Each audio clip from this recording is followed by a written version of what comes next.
It is sensationalist and false to say that watching television leads people to kill. However, what we have seen in rare, terrifying cases is disturbed individuals latching on an element of fiction as inspiration in the execution of their own evil acts.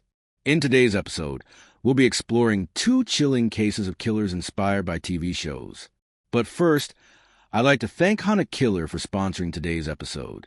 If there's one thing that's on everyone's minds for the month of October, it's that each year on the final day of the month, Halloween is celebrated around the world. It transforms autumn into the season of scares, and its potential for haunts is limitless.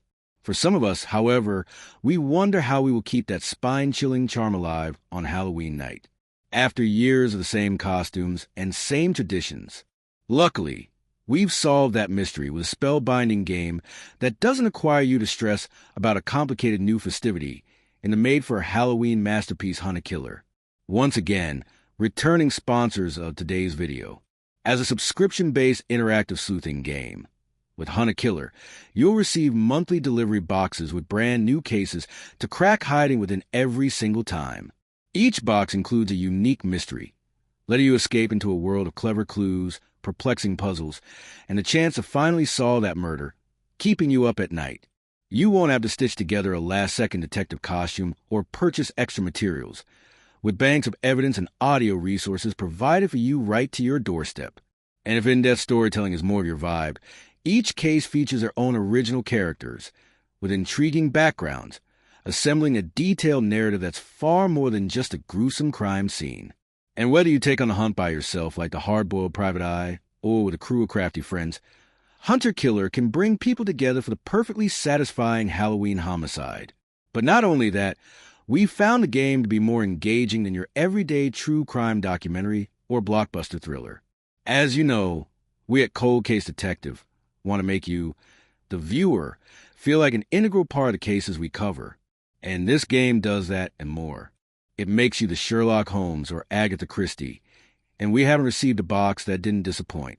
Right now, just for our viewers, you can go to huntakiller.com/coldcasedetective and use code ColdCaseDetective for $10 off your purchase and to show your support to the channel. So come alive this Halloween to Hunt a Killer. And now let's dive in with today's mysteries.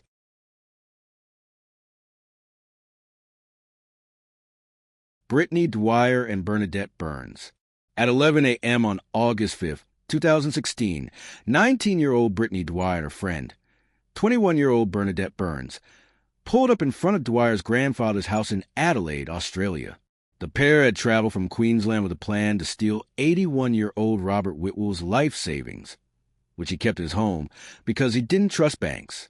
Burns waited in the car, while Dwyer visited her grandfather. The two reminisced about old times while they looked over photographs and old video footage of the 19-year-old and her brother when they were children. As the pair sat and chatted, Dwyer sent Burns a text telling her she couldn't go through with their plan. However, the 21-year-old replied telling her friends to harden up and that she had to carry out the scheme because they had come all this way. Dwyer had come to home with a backpack filled with tools, including bolt cutters, tin snips, a hammer, gloves, cable ties, and a knife. As her grandfather walked to the door, the 19-year-old pulled out her concealed knife and turned, stabbing the 81-year-old man in the neck and chest. When he asked her why she did it, Dwyer did not answer, instead following him to the kitchen where he frantically looked for bandages.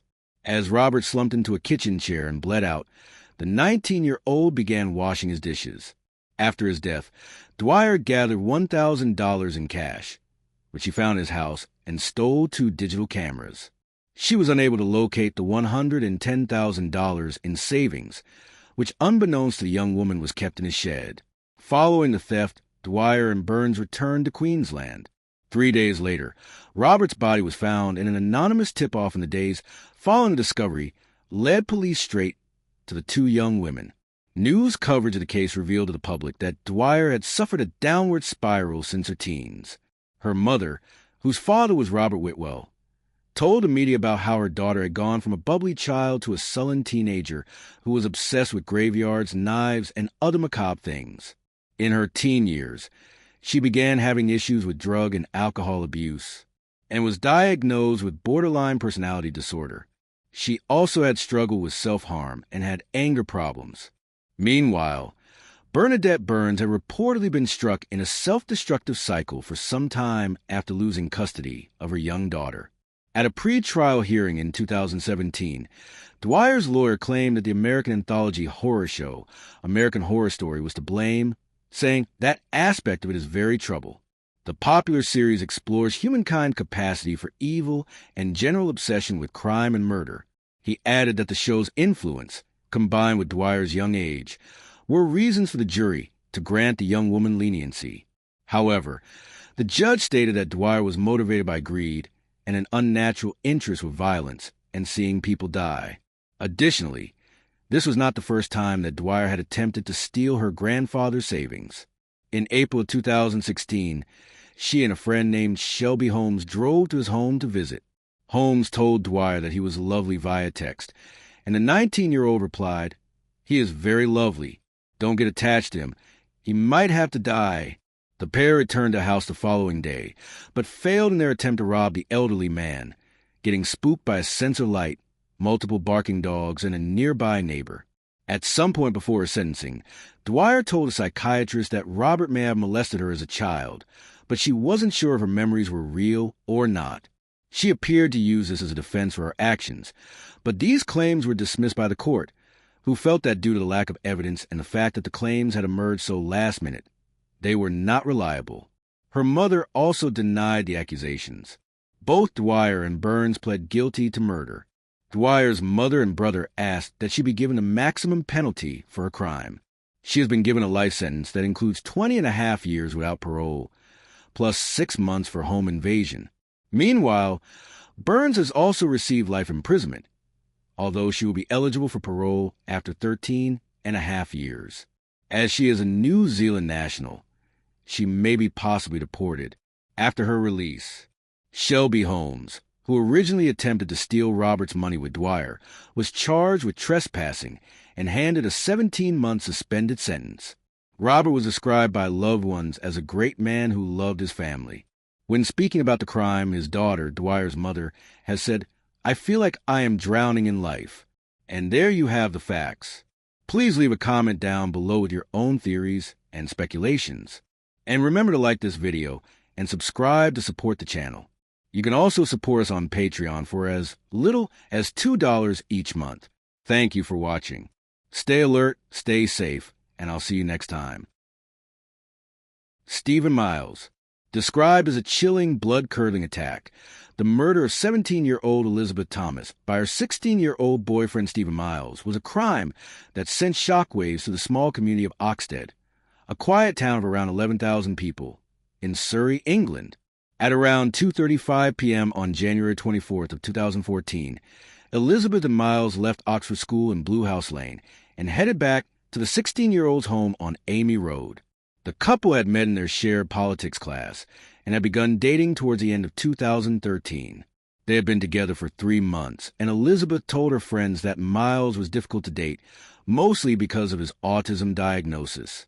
When her friends questioned why they were together, the 17-year-old replied that she was fighting for him. Back at Miles' family home, however, things took a horrific turn when the teenager launched an attack against his girlfriend. Using a knife, he stabbed her in the head and back. Elizabeth's skull would later be found with a knife protruding from it. Afterwards, Miles dismembered the young girl's legs and arms, wrapping them in cling film before placing them in plastic bin bags.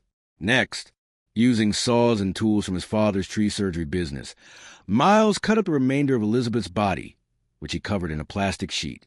When Miles' sister returned home, roughly 1 hour after the murder, she was immediately hit with a strong scent of disinfectant, which became more apparent as she made her way to her little brother's room. The 16-year-old simply told his sibling. Authorities were called to the scene at around 5:35 p.m., where they found Elizabeth's torso crammed beneath the teenage boy's desk, while her other body parts, still wrapped, were strewn across the room. Additionally, they discovered a partially burnt note which had been written by Miles and read, "Bag, bin bag, plastic sheet, army knife, cling film," suggesting to investigators that this horrific slaying had most certainly been premeditated. Back in the kitchen, Officers also recovered blood-stained clothing from a plastic bag. The heinous crime, which would be likened to something from a horror film, terrified and shocked the local community. Although Miles was not known to be an easy teenager, nobody expected him to become a murderer. During his trial, he was described as a teen who was fascinated with horror films and the macabre. He was currently reading one of the Hannibal Lecter novels, and it was discovered that he was obsessed with the TV show Dexter and had tried to emulate the actions of its main character, who shares the name.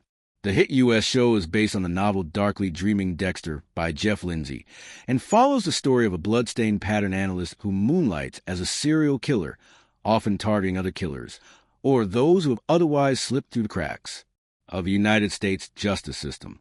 In the weeks leading up to the crime, Miles had texted Elizabeth telling her she will see a lot of similarities in the personality of Dexter and myself. It was soon revealed by many of the news sources who covered the slaying that Miles had a long and troubled history. The teenager reportedly told his family that he had an alter ego named Ed, and he later claimed that it was Ed who'd instructed him to kill someone.